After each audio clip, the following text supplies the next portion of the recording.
आज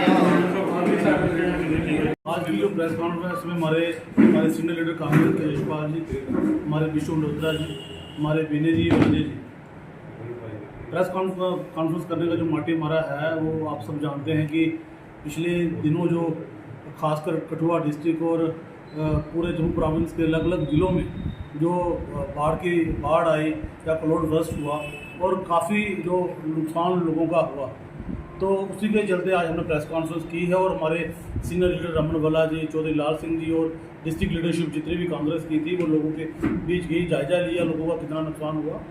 तो हम ये चाहते हैं कि सरकार से डिमांड करना चाहते हैं कि एक तो जैसे आपने कश्मीर में जो त्रासदी हुई थी उस टाइम आपने 80,000 करोड़ का पैकेज दिया था।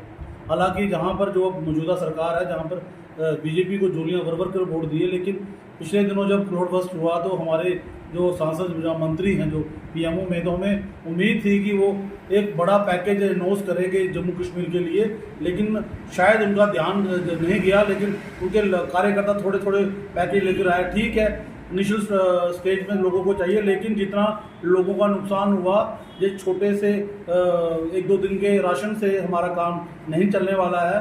तो हम चाहते हैं कि जैसे 80,000 करोड़ का पैकेज कश्मीर में लोगों को मिला था जब बाढ़ आई थी, तो अभी वहाँ पर भी सिचुएशन ठीक नहीं है, लेकिन हम ये चाहते हैं कि वहाँ से ज़्यादा नुकसान हमारा जम्मू का हुआ है।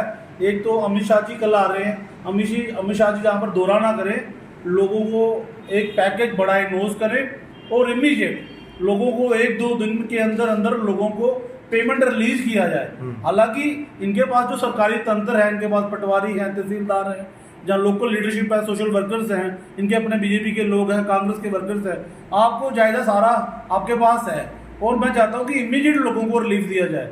दूसरी बात यह है कि जो माइनिंग, जिस वजह से हमारे जो पुल थे, मैं ये नहीं चाहूँगा कि कांग्रेस के टाइम पुल बने जाए, अभी पुल बने, लेकिन जो माइनिंग माफिया पिछले 11 साल से इतना एक्टिव हुआ, जिसने ना पेड़ छोड़े ना पहाड़ छोड़े और लगातार माइनिंग जारी है। और हजारों जो डंपर थे, टिप्पर थे, जहां पर पहाड़ खोदे गए, पहाड़ों को खत्म किया गया और लाखों पेड़ जम्मू कश्मीर से काटे गए।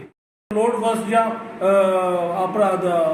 अपना जो भी इससे जो हमारे जो पेड़ होते हैं, जब बारिश होती है वो पेड़ पानी के बहाव को रोकती है और पहाड़ भी खत्म कर दिए, पेड़ भी खत्म कर दिए, तो पानी नीचे आना था। और उसके बाद इंक्रोचमेंट जो थी, आज आप देख लीजिए कि गवर्नमेंट में इतने अच्छे लोग बैठे हैं, लेकिन उन्होंने जो बनाया, एम्स बनाया, वो भी खड्ड में बनाया।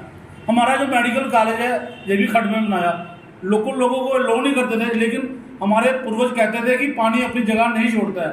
कल एम्स भी जाएगा, मेडिकल कॉलेज भी जाएगा। और जो टैक्स पेयर का पैसा है, ये सरकार का खुद का, जहाँ के एमएलए मिनिस्टर का पैसा नहीं है, या एमपी का पैसा नहीं है, जो हम अपना टैक्स पे करते हैं, आम आदमी, गरीब आदमी टैक्स पे करता है, ये उन्हीं के टैक्स पेयर से पैसा, जो हमारे मेडिकल कॉलेज बने, जो पुल बने।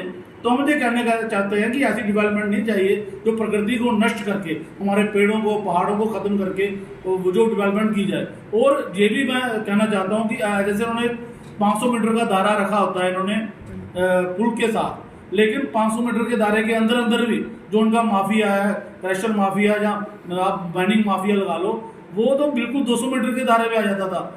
और वही कारण हुआ है कि वो हमारे सारे पुल बैठ गए हैं। हो सकता है जो टेक्निक, जो पुरानी टेक्निक थी वो अच्छी थी, वो पुल बेहतर चले। अब जो टेक्निक बनी, पूरे जम्मू कश्मीर के पुल क्यों बैठ गए, ये भी एक चिंता का विषय है। ये भी एक, इसमें सरकार को एक इंक्वायरी जो है बड़े लेवल पे बिठानी चाहिए। और लोकल जो भी काम है, अब माइनिंग जो है वो 6 महीने के लिए माइनिंग बिल्कुल बंद की जाए। माइनिंग जो है ब्लॉक सतर पर, जो हमारे जम्मू कश्मीर को जरूरत है, और वहाँ पर जो लोकल लोग हैं, ट्रैक्टर वाले हैं, उनको माइनिंग के लिए लो किया जाए, ताकि लोगों के छोटे मोटे जो मकान है, जो लोगों की जरूरत है, वो पूरी की जाए। हाँ, जो पुल बनते हैं, हम ये कहना चाहते हैं सरकार से, जो लोकल पुल बनता है उस पुल को लोकल ठेकेदार जो है, जम्मू कश्मीर के ठेकेदार को वो कॉन्ट्रैक्ट दिया जाए।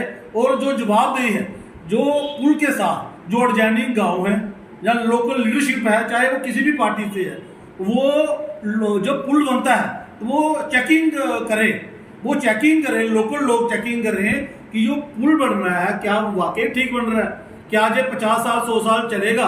मैं इसलिए कह रहा हूँ क्योंकि जो बाहर के लोग आते हैं यहाँ पर, और आज देख रहे हैं जितने भी पुल बने हैं लाखों करोड़ रुपए का सरिया जो है वो इन्होंने बेचा है। तो जो सरिया पुलों में लगना था वो बेचा गया है। तो जो लोकल लोग, क्योंकि अफेक्टेड तो जो लोग लोकल हैं, अर्जैनिक लोग हैं, वही अफेक्टेड होंगे ना। बाढ़ आएगी, लोकल लोग इफेक्टेड होंगे। लोकल लोग, मैं सरकार से, मोदी सरकार से, अमित शाह जी से और अपने पीएमओ साहब से कहना चाहता हूं कि लोकल लीडरशिप, सरपंच इन्वॉल्व किए जाएं, ताकि जब भी पुल बने, जब तक पुल खत्म ना आए, लोग चेकिंग करें। क्योंकि सरकार और जो एडमिनिस्ट्रेशन है, ब्यूरोक्रेसी है डिस्ट्रिक्ट की, वो सारी मिली हुई है। मिसाल के तौर पर 1 लाख करोड़ रुपए आया तो ग्राउंड पे 50,000 करोड़ ही लगेगा। तो जब 50,000 करोड़ का आप वो खा ही जाओगे बीच में, तो पुल ने तो ढहना ही ढहना ना। तो हम ये कहना चाहते हैं कि हमें बड़े बड़े पुल नहीं चाहिए। आप जो वो डेवलपमेंट कर रहे हैं, आप एक्सप्रेस वे बना रहे हैं, आप प्रकृति को नष्ट करके एक्सप्रेस वे बनाओगे, तो जब मानव जाति नहीं रहेगी, हम लोग नहीं रहेंगे, तो ऐसे पुलों का कोई फायदा नहीं। और आज ये हफ्ते का एक जो डेंजर जोन है, अल्टीमेटम दिया गया है कि बारिश होगी, लोगों का भारी नुकसान हो सकता है। तो हम जो भी मिनिस्ट्री एनवायरमेंटल है या फॉरेस्ट मिनिस्ट्री है, हम ये कहना चाहते हैं कि आज के बाद जंगल से एक भी पेड़ कटना नहीं चाहिए। और मैं लोगों से भी कहना चाहता हूँ, थोड़ी हिम्मत दिखाइए। मानता हूँ कि ब्यूरोक्रेसी इस ड्यूटी में बड़ी हावी है, ये पुलिस का डंडे का इस्तेमाल करती है, जहां पे फोर्स लगाती है, लेकिन आपने बिल्कुल डरना नहीं है। आज लोग बोलते थे लेकिन ये लोगों को डराते थे, लेकिन आपने देख लिया आपके डर का नतीजा क्या निकला कि इन्होंने पिछले 11 सालों में जो आपके पेड़ काटे, जो आपकी माइनिंग की, आपके पहाड़ों को खत्म किया, आज आप लोग खत्म हो रहे हैं। इससे अच्छा ये है कि अपना डर बाहर निकालकर अगर फ्यूचर में कोई भी माफिया, चाहे सरकार उसको सपोर्ट करती है, अपनी जान की बाजी लगा दो। एक बंदा या 2 बंदे जान देंगे, उससे हजारों लोगों की जान बचेगी। तो आज हमारा जो प्रेस कॉन्फ्रेंस करने का मोटिव यही था कि अमित शाह जी कल आ रहे हैं। एक तो बड़ा पैकेज लोगों के लिए इन्वेस्ट किया जाए, दूसरा लोगों से अपील है कि जहां भी खड्ड तालाब पास में है उनको वहां पर इंक्रोचमेंट बिल्कुल ना की जाए, और जितना हो सके आप अपने घरों में आसपास पेड़ लगाएं। बरवाल, अर्जैनी, कंडी एरिया, मैं लोगों को, हमारे जहाँ द्रोटी ऊपर जितने भी लोग हैं, अपना हीरानगर साइड, वहां पर जब माइनिंग हो रही थी, हम लोगों को बोलते हैं यार आप नुकसान कर रहे हो, आपके पेड़ कट रहे हैं। लोगों को तो पैसे दिखते थे, यार कितने पैसे कमा लिए होंगे किसी ने माइनिंग करवा के, मिट्टी बेच के, पेड़ कटवा के, 1 लाख, 2 लाख, 5 लाख रुपया। क्या 5 लाख आपकी जिंदगी से बढ़कर है? आज आपके लोगों की, आपके परिवारों की जिंदगी खतरे में है। तो जो पहाड़, पेड़ हमारा एक जिंदगी जीने का माध्यम है, इनको काटो मत, इनको खत्म मत करो।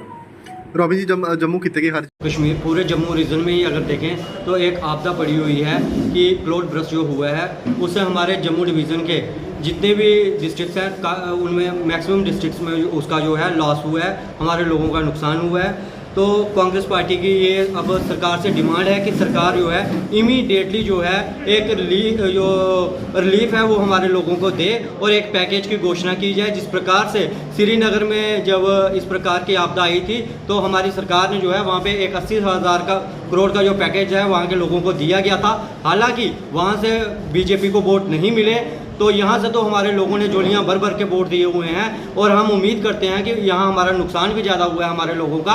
यहाँ पे एक बड़े पैकेज की अनाउंसमेंट जो है अभी तक कर देनी चाहिए थी, लेकिन फिर भी अगर सरकार ने नहीं अभी तक घोषणा की, तो हम सरकार को ये चेताना चाहते हैं, हम सरकार को ये कहना चाहते हैं कि सरकार जल्दी से जल्दी जो है हमारे लोगों को जो है एक पैकेज हमारे लोगों के लिए रिलीज़ करे, ताकि हमारे लोगों को रिलीफ मिल सके। और आजकल हमने देखा कि डिजिटल युग है, डिजिटल में ये कहा जाता था मोदी जी की तरफ से कि डीबीडी का टाइम है, डायरेक्ट बेनिफिट ट्रांसफर की, सीधा लोगों के अकाउंट में जो पैसा है डाला जाएगा।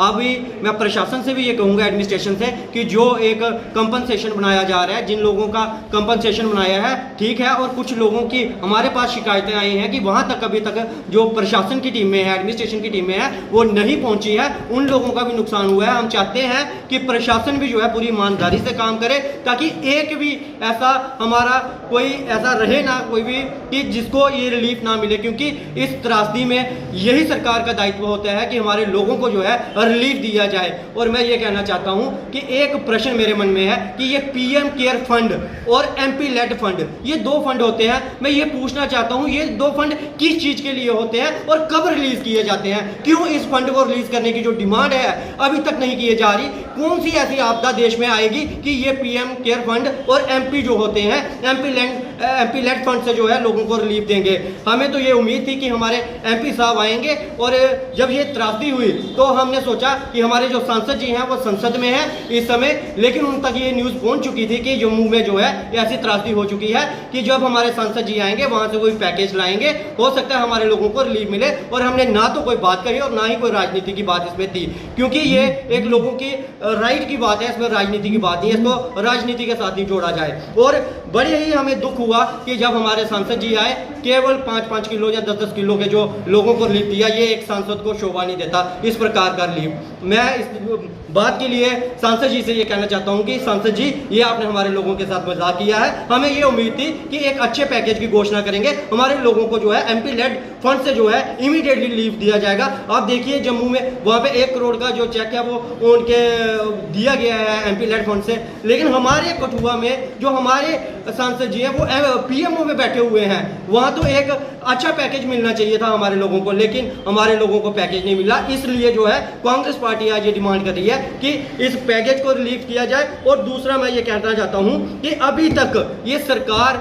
और प्रशासन ने ये बात क्यों नहीं कही कि ये जो नुकसान हुआ, ये जो आपदा आई है, इसकी जांच की जाएगी। ये सरकार, कोई आता है वो कहता है पुल बैठ गया है, कोई आता है ये पुल टेढ़ा हो गया, बैठा हो चाहे टेढ़ा हो, लेकिन बात यह है कि जांच की जाए कि क्यों ये बैठा या क्यों ये टेढ़ा हुआ या क्यों ये बहा है। इसकी जांच कौन करेगा? क्या कारण थे जिसके कारण हमारे लोग आज यहाँ पे इस आपदा का सामना कर रहे हैं? मैं ये कहना चाहता हूँ कि कुछ अंधभक्त हैं, उन लोगों को जब भी कांग्रेस पार्टी बात करती है, जब भी कांग्रेस पार्टी कोई अच्छा सुझाव देती है अपने लोगों के लिए, उनको ये लगता है कि कांग्रेस पार्टी राजनीति कर रही है। लेकिन मैं ये कहना चाहता हूँ कि जब कांग्रेस पार्टी ने और हमारे यहाँ के कठुआ के लोगों ने ये कहा था कि जंगल माफिया को रोकिए, जंगल माफिया जब जंगल काट रहे थे, इससे आने वाले दिनों में नुकसान होगा, तब इसको इग्नोर किया गया था, तब ये कहा गया था कि ये राजनीति है। ये राजनीति नहीं थी, ये उस समय सुझाव दिया गया था कि आने वाला समय ऐसा होगा। जब यहाँ से माइनिंग की जाती है, हमारे लोग आवाज उठाते हैं कि माइनिंग को बंद किया जाए, लेकिन माइनिंग को भी जो है धड़ल्ले से कराया जाता है, जिसका परिणाम देखिए आज इस प्रकार की आपदा आ रही है। और मैं ये भी कहना चाहता हूँ इन सनातनियों से हाथ जोड़ के कि सनातनियों मेरी बात सुनो। जो आप कहते हैं कि हम हिंदू सरकार है, आज हिंदू वाकई खतरे में है। आप कहते थे हिंदू खतरे में, आज हमारा हिंदू जो है इस आपदा से खतरे में है। आज इस आपदा का सामना हिंदू को करना पड़ रहा है, लेकिन आपकी तरफ से जिस प्रकार का मजाक हिंदुओं के साथ किया जा रहा है, ये मजाक बंद करिए और इमीडिएटली हमारे लोगों को रिलीफ दीजिए। उसमें कोई हिंदू नहीं, कोई मुसलमान नहीं, जिसका नुकसान हुआ है सभी वर्गों को जो है समान तरीके से जो है रिलीफ दिया जाए। और दूसरी तरफ मैं ये कहूंगा कि आपसे एक बात और कही गई थी कि ये जम्मू कश्मीर जो है हमारा, ये मंदिरों का शहर है, इसे मदिरा का शहर मत बनाइए, इसे शराब के ठेकों का शहर मत बनाइए, इससे त्रासदी है। देखिए आज इस मंदिरों के शहर को जब इस प्रकार ठेकों का शहर बनाया गया, और त्रासदी देखिए माता वैष्णो देवी से लेकर कठुआ तक जो त्रासदी है वो आई है, ये सारा जो नतीजा है इन्हीं की देन है। मैं ये कहूंगा फिर भी हमारी तरफ से कोई राजनीति नहीं है। आज भी हम ये सुझाव दे रहे हैं कि जल्दी से जल्दी पैकेज अनाउंस किया जाए। और एक बात मैं और कहना चाहता हूं कि कल हमारे गृह मंत्री भी जो है वो जम्मू कश्मीर में आ रहे हैं, हम उनका स्वागत करते हैं ऐसे जम्मू के निवासी होने के नाते। लेकिन मैं ये कहूंगा कि गृह मंत्री जी आइए, आप यहाँ पे लोगों की आवाज को दबाने के लिए मत आइए। अगर आना है तो यहाँ पे लोगों की आवाज को सुनने के लिए आइए, क्योंकि आज तक यहाँ पे जो किया गया वो लोगों की आवाज को दबाने का प्रयास किया गया। पुलिस के माध्यम से छात्रों को दबाया गया, पुलिस के माध्यम से जो ये जंगल माफिया के खिलाफ आवाज उठाता है उसको दबाया गया, जो माइनिंग माफिया के खिलाफ आवाज उठाता है उसको दबाया गया, जो इंडस्ट्री की गलत पॉलिसी के खिलाफ आवाज उठाता है उसको दबाया गया। तो गृह मंत्री जी कृपया करके यहाँ पे आवाज दबाने के लिए मत आइए। यहाँ के लोग इस समय पीड़ित हैं, इनकी आवाज को सुनने के लिए आइए और इनका हल करिए। जय हिंद, जय भारत।